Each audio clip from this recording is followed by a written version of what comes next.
ఒక పెళ్ళైన అమ్మాయి ఒక అబ్బాయికి ఎప్పటికీ ఒక అవసరం మాత్రమే. అంతకు మించి అక్కడ ఏం ఉండదు. వాడి అవసరం తీరే వరకే టైం ఇస్తాడు. నువ్వే నా ప్రాణం లోకం అంటాడు.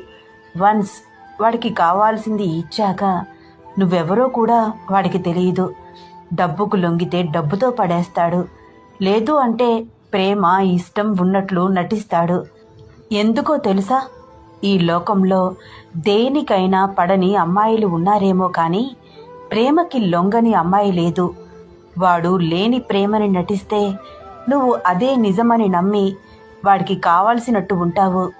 వన్స్ వాడికి నువ్వు వాడి కోసం ఏమైనా చెయ్యగలవు అనే నమ్మకం వచ్చాక దూరం పెట్టడం స్టార్ట్ చేస్తాడు. అప్పటి వరకు నువ్వే నాకు ఇంపార్టెంట్ అన్నవాడు వర్క్ ఉంది, బిజీగా ఉన్నాను అంటాడు.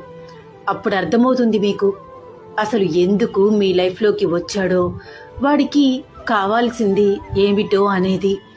ఒక పర్సన్ని నీ లైఫ్లోకి రానిచ్చే ముందు టైం తీసుకో.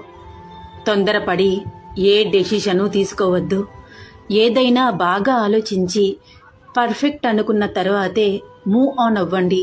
జీవితంలో చేసే ఒక్క తప్పు మీ జీవితం మొత్తం మీద ప్రభావం చూపిస్తుంది అని గుర్తుపెట్టుకోండి. అర్థమయ్యిందని అనుకుంటున్నాను.